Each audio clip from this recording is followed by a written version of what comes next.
समस्त वैष्णव वृंद तथा अन्य भक्तजनों को श्री राधा सर्वेश्वर विजयते श्री भगवान निम्बादित्य नमः।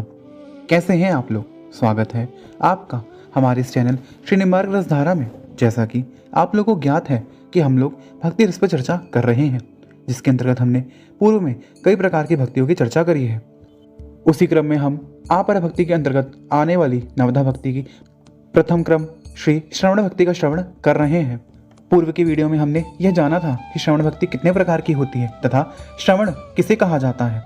आज हम जानेंगे कि श्रवण किससे करना उत्तम है तथा जिससे भी हम श्रवण कर रहे हैं क्या उसका गुरु रूप में वर्णन करा जा सकता है और गुरु परंपरा की आवश्यकता क्या है, गुरु बनाने की आवश्यकता क्या है, अंतगत्वा गुरु कैसे बनाए जाएं और कैसे खोजे जाएं। इन सभी प्रश्नों का उत्तर आपको मात्र एक वीडियो के अंदर हम देने का प्रयास कर रहे हैं। मुख्य विषय को प्रारंभ करने से पहले मैं आपको यह बताना चाहूँगा कि जिन लोगों ने भी हमारे पूर्व के वीडियोस नहीं देखे हैं, जिन्होंने विरोधी तत्व नहीं देखा है, भक्ति रस का प्रकरण नहीं देख रहे हैं या अन्य जो भी हमने वीडियोस बनाई हैं वह नहीं देखी हैं, तो उन लोगों को इस वीडियो को देखने की कोई आवश्यकता नहीं है, क्योंकि यह वीडियो पूर्ण रूप से निम्बार्क संप्रदाय अथवा वैष्णव संप्रदाय के अनुकूल्य में बनाई जा रही है। यदि आपको वैष्णव समाज का आधार नहीं पता, वैष्णव धर्म का आधारभूत नियम ही नहीं पता होंगे, तो फिर आप किस प्रकार से भक्ति रस को समझ पाएंगे? इसके मालिक तो स्वयं भगवान ही हैं। चलिए अब मुख्य विषय को प्रारंभ करते हैं। श्री हरिव्यास देवाचार्य जी ने अपने सिद्धांत रत्नांजलि के 31वें पद श्री सिद्धांत सुख के अंतर्गत वर्णन करा है कि पहले रसिक जनन को सेवे, दूजी दया हृदय धरी लेवे, तीजी धर्म स्वनिष्ठा गुनी है, चौथी कथा अमृत होय सुनी है।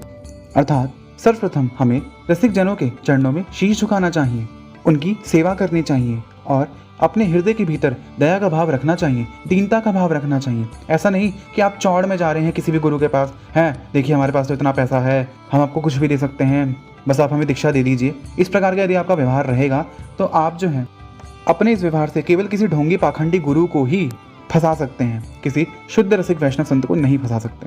आगे उन्होंने बताया कि ये जो हृदय में हम दया भरते हैं और रसिक जनन की सेवा करते हैं, इसका फल क्या है? इसका फल है धर्म में निष्ठा होना। और चौथी बात यह है कि इसके द्वारा श्री कृष्ण की कथा अमृत का पान होता रहता है। इस भक्ति मार्ग में गुरु की बहुत महत्वता है, क्योंकि भक्ति की शुरुआत श्रवण भक्ति से होती है और श्रवण भक्ति का वास्तविक अर्थ दीक्षा ही है। बहुत से लोगों को लगता है कि श्रवण भक्ति का अर्थ केवल श्री कृष्ण की कथाओं का श्रवण करना है। नहीं, वास्तविकता में श्रवण भक्ति 3 स्टेजेस में विभक्त है। सबसे बेसिक में आता है भगवान में आस्था बढ़ाने वाले प्रसंगों का श्रवण करना, जैसे कि महाभारत, गीता इत्यादि का श्रवण करना।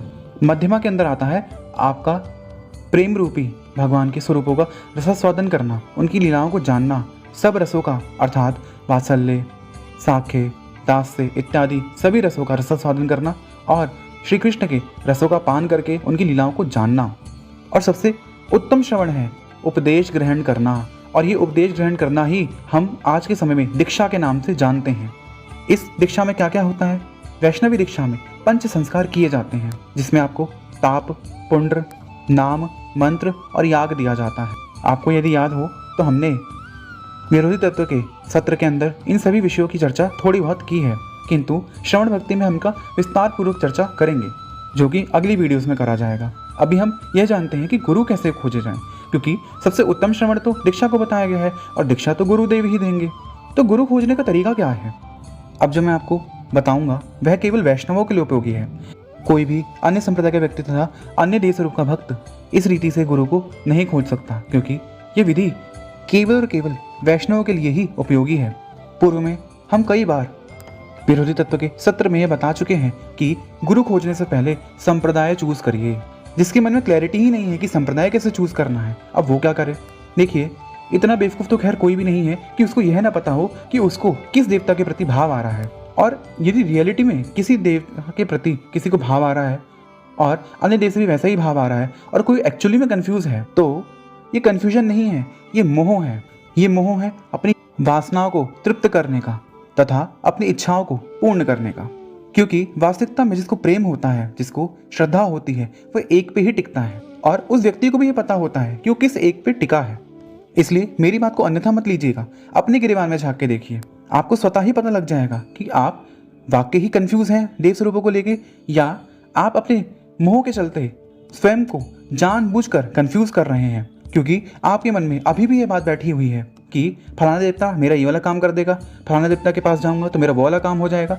यदि आपके मन में अभी भी इस प्रकार की निकृष्ट साकामता है तो माफ़ कीजिएगा, वैष्णव संप्रदाय आप लोगों के लिए नहीं है।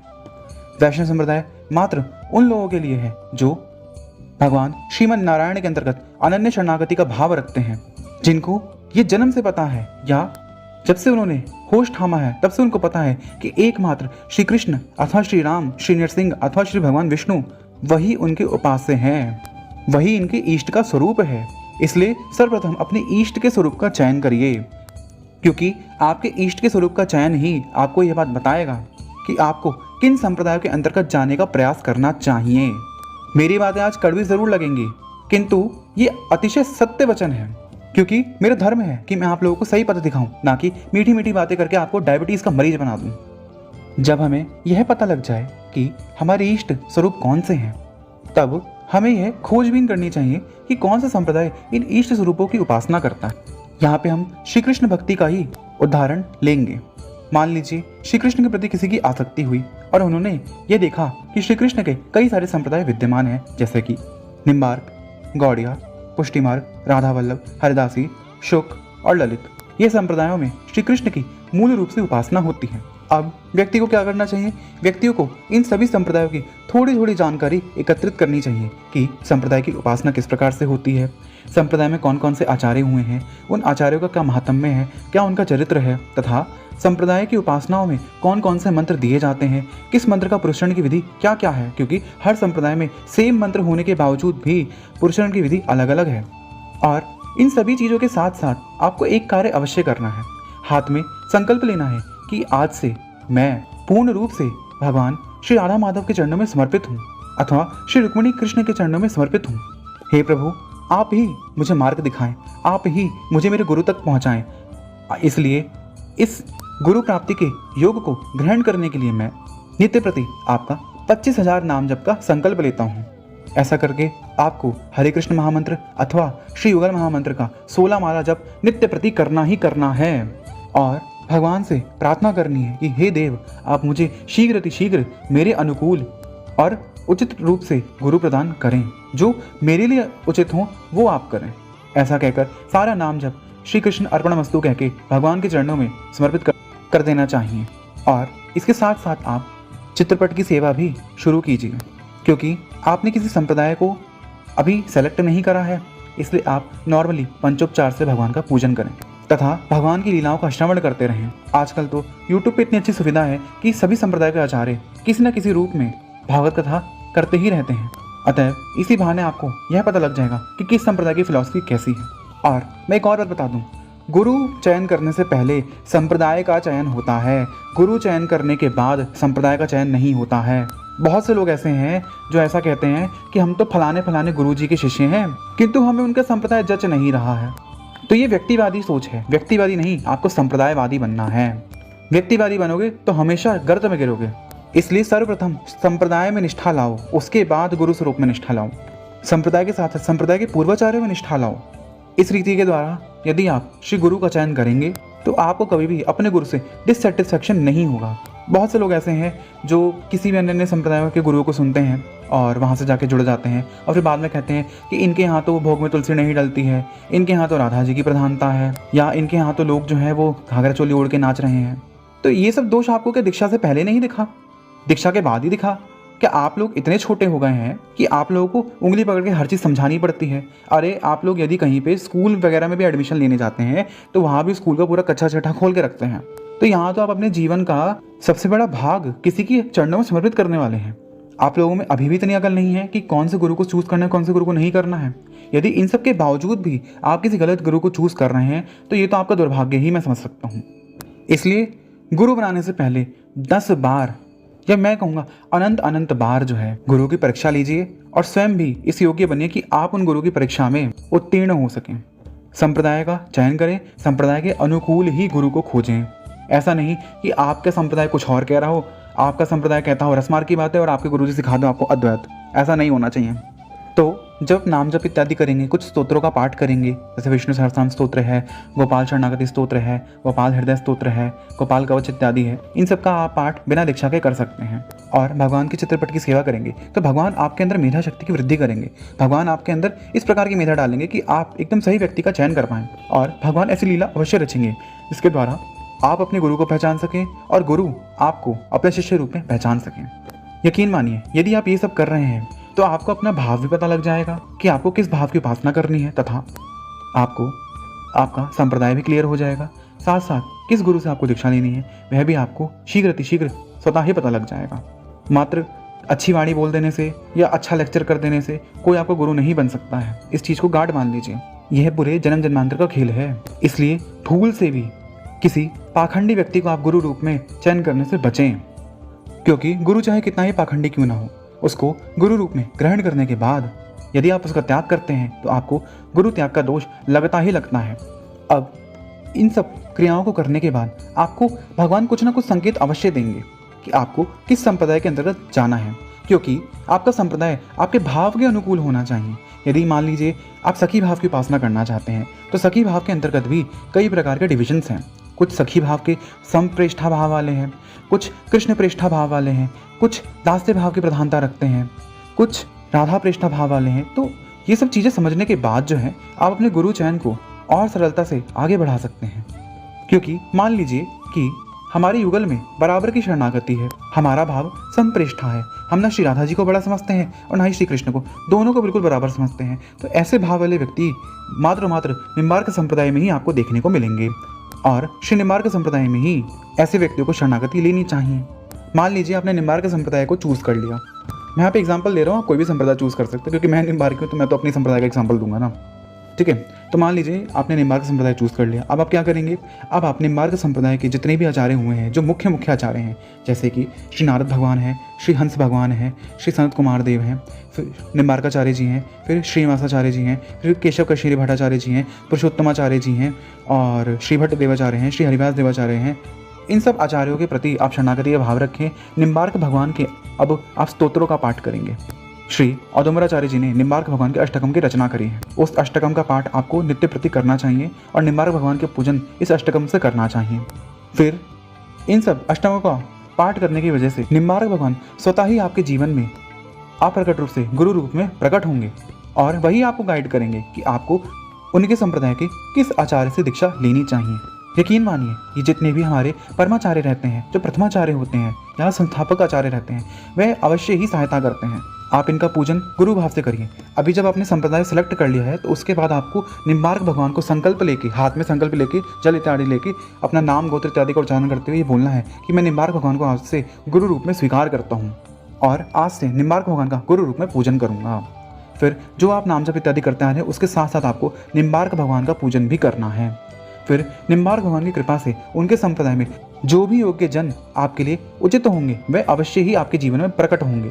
बार बार निम्बार्क भगवान के चरणों में आस लगाइए, उनसे बार बार कहिए कि हे निम्बार्क भगवान, आप मुझे गुरु प्रदान करें। आपको तो मैंने गुरु रूप में स्वीकार करा ही है, किंतु आपके संप्रदाय में जो भी मेरे लिए प्रकट रूप से उचित हो वह गुरु आप मुझे प्रदान करें। ऐसा दीन भाव रख के निम्बार्क भगवान से प्रार्थना करने पर अवश्य ही आपको गुरुजनों की प्राप्ति होती है। फिर धीरे धीरे करके आपको कई सारे निम्बार्काचार्यों का श्रवण करने का मौका मिलेगा। फिर धीरे धीरे करके आप उनमें से किसी एक आचार्य के प्रति स्वतः ही शरणागत हो जाएंगे। ये पूरा प्रोसेस है। ऐसा नहीं है कि हम आज जो है हमने किसी एक व्यक्ति की वीडियो देखी, हम तो बहुत प्रभावित हो गए, हमने तो जी आज ही जो है उनसे दीक्षा लेने का प्लान बना लिया, आज को जो है उनसे कान फुकवा लिया, कल को जो उनको गाली देते फिर रहे हैं। ये होता है, ये बहुत लोगों के साथ होता है जो देखा देखी में दीक्षा लेते हैं, जो कोई फेमस गुरु के पास जो है जाके अपनी मान मर्यादा को बढ़ाने के लिए कि हम भी फेमस हो जाएंगे, ऐसा भाव यदि आपके भीतर है तो माफ़ कीजिएगा, आप गुरु दीक्षा नहीं ले रहे हैं, आप बॉलीवुड वालों की तरह पब्लिसिटी स्टंट कर रहे हैं। गुरु दीक्षा लेने का एक तरीका होता है, वह तरीका तो मैंने आपको बताया है। अभी हमने आपके साथ चर्चा करी है कि सबसे पहले आप भगवान के स्वरूप के प्रति शरणागत हो और ये भाव बनाएं कि आप वैष्णव में ही आएंगे। जिस स्वरूप के प्रति आप शरणागत हो उस स्वरूप के जितने भी संप्रदाय हैं उन सभी आचार्यों का श्रवण कीजिए। कैसे करेंगे? यूट्यूब आज सबसे अच्छा सोर्स है। यूट्यूब पे श्री निम्बार्क संप्रदाय के लिए कई सारे आचार्य हैं। सबसे फेमस आचार्य तो श्री करुणदास जी महाराज हैं। उसके बाद श्री राधा सर्वेश्वर शरण देवाचार्य जी महाराज के परिकर के कई सारे लोग हैं। गौड़े संप्रदाय के श्री गौरदास जी महाराज हैं। श्री विनोद बाबा जी महाराज हैं। पुष्टि मार्ग के कई सारे गोस्वामी जन जो हैं वह उपलब्ध हैं। राधा वल्लभ संप्रदाय तो आज की डेट में बहुत ज़्यादा फेमस हैं, तो उनके कई सारे आचार्य भी आज के समय पे यूट्यूब के अंदर हैं। हरिदासी संप्रदाय के भी कई सारे आचार्य जो हैं, तो आप इनका श्रवण कीजिए, इनकी कथाओं को सुनिए, क्योंकि इनकी कथाओं से कहीं ना कहीं आपको इनके संप्रदाय के सिद्धांत का बोध होगा। और ऐसी कथाओं का आप ज़्यादा श्रवण करिए जहाँ पे वो अपने किसी सांप्रदायिक मत का बखान कर रहे हो या सांप्रदायिक मत की पुष्टि कर रहे हो। धीरे धीरे करके आपको भगवान ऐसी शक्ति अवश्य प्रदान करेंगे, ऐसी मेधा शक्ति प्रदान करेंगे जिसके द्वारा आप निर्णय लेने में सक्षम हो पाएँ कि आपके लिए कौन सा संप्रदाय उचित है। और एक बार आपने संप्रदाय चूज़ कर लिया तो आप फिर और गुरुओं को थोड़ा कम सुनिए, और जो आपके संप्रदाय के जो गुरु हैं उनको आप थोड़ा ज़्यादा सुनने का प्रयास कीजिए। फिर जब आप अपने संप्रदाय के गुरुओं को सुनेंगे तो उन सब गुरुओं में से भी एक गुरु अवश्य ऐसे होंगे जो आपके मन को भाएंगे। अन्यथा ऐसा भी हो सकता है कि आप ब्रज तीर्थ पे जाते हो, वहाँ पे दर्शन के लिए जाते हो और वहाँ पे रास्ते में आपको आपके गुरु मिल जाएं, या आप किसी मठ को नहीं जानते हो जो फेमस ना हो और वहाँ आपको आपके गुरु मिल जाएं। कुछ भी हो सकता है, किंतु श्रवण भक्ति तो आपको करनी ही पड़ेगी। मैंने बताया ना, जो बेसिक श्रवण है वो यही है कि आप भगवान में श्रद्धा बढ़ाने के लिए श्रवण कर रहे हैं। और ये श्रवण मैं आपको सच बताऊं तो ज़रूरी नहीं आप केवल वैष्णवाचार्यों से ही श्रवण करें। ये श्रवण आप ब्रह्मांड में किसी भी सुजन से कर सकते हैं, जो भी जन आपको उचित लगे, चाहे वो शाक्त हो चाहे शैव हो, जो श्री कृष्ण की चर्चा कर रहे हो, जो हरि की चर्चा कर रहे हो, जो राम की चर्चा कर रहे हो, जो नरसिंह की चर्चा कर रहे हो, उनसे आप ये चर्चाएँ का आदान प्रदान कर सकते हैं। ये पहला सोपान है। दूसरे सोपान में आपको जब आपने ये चूज़ कर लिया है कि आपको वैष्णव संप्रदायों को ही सुनना है, वैष्णव संप्रदाय में ही जाना है, तो आप वैष्णव संप्रदाय के आचार्यों को ही सुनिए। और तीसरे श्रवण में आपको अपने इष्ट संबंधी गुरुओं को सेलेक्ट करना है। और इसी तीसरे श्रवण का जो प्रथम भाग है उसमें आपको अपने इष्ट संबंधी संप्रदाय के अंदर भी एक संप्रदाय आपको पसंद आएगा और आपको उसी पसंद आए संप्रदाय के समस्त गुरुओं का श्रवण करना है, उनकी कथाओं को सुनना है, और फिर उन सभी गुरुओं में से कोई एक गुरु आपको अवश्य भाएंगे। ये है संपूर्ण रूप से गुरु प्राप्ति का मार्ग। आपको लग रहा होगा बहुत लंबा है, तो गुरु प्राप्ति क्या आसान है? क्या आप झोली फैलाएंगे और आपके गुरु जो हैं वो आपकी झोली में आके आपको दीक्षा दे के चले जाएंगे? ऐसा होता है? कभी देखा ऐसे होते हुए? क्या आपके इतने पुण्य हैं? आप भी जानते हैं कि आपने कितने पाप करे हैं, तो कम से कम अपने पापों का जो शमन तो करिए। नाम जप के द्वारा पंचबली अर्थात श्वान, काक, गाय इत्यादि को भोजन खिलाइए, गरीबों की सेवा कीजिए, दान कीजिए, व्रत कीजिए। अरे आप अपने शरीर को कष्ट ही नहीं देना चाहते हैं। आप सोचते हैं कि हम बैठे बैठे जो है गुरु को पकड़ लेंगे और उनसे दीक्षा ले लेंगे। मजाक चल रहा है। सर्कस में आए हैं, स्टॉल खोल रखे हैं किसी ने। इसलिए दीक्षा की तरह ग्रहण कीजिए, क्योंकि दीक्षा सबसे उत्तम श्रवण माना गया है। स्व वैष्णवों का संग, स्व जातीय वैष्णवों का संग, स्व संप्रदायी वैष्णवों का संग सबसे सर्वोत्तम माना गया है, और ये श्रवण का सबसे उत्तम सोपान है। इसके अलावा कुछ भी श्रवण कर रहे हैं वह मध्यम होगा अथवा अधम होगा, किंतु सबसे उत्तम श्रवण आपके संप्रदाय के वैष्णवों का है। और उसमें से भी सबसे उत्तम श्रवण जो है वह दीक्षा है। दीक्षा मजाक नहीं है। दीक्षा जन्म जन्मांतर का खेल है। एक गलत दीक्षा और आपके आगे आने वाले सारे जन्म बर्बाद, या यह जन्म भी पूर्ण रूप से बर्बाद। इसलिए सोच समझ के दीक्षा लीजिए, और एक बार जहाँ पे शीश झुका लिया तो झुका लिया। ये नहीं कि एक जगह शीश झुका लिया है, दूसरी जगह अपनी टांग झुका लेते हैं। कई लोग ऐसा करते हैं। एक संप्रदाय में घुस जाएंगे, दूसरे संप्रदाय की बातों को भी सुनते रहेंगे, उसके भी संप्रदाय के जो सिद्धांत होते हैं उसको भी अपने भीतर जो है धारण करना चालू कर देते हैं। फिर आपने दीक्षा काहे को ली? क्यों एक और आपने शीश झुकाया?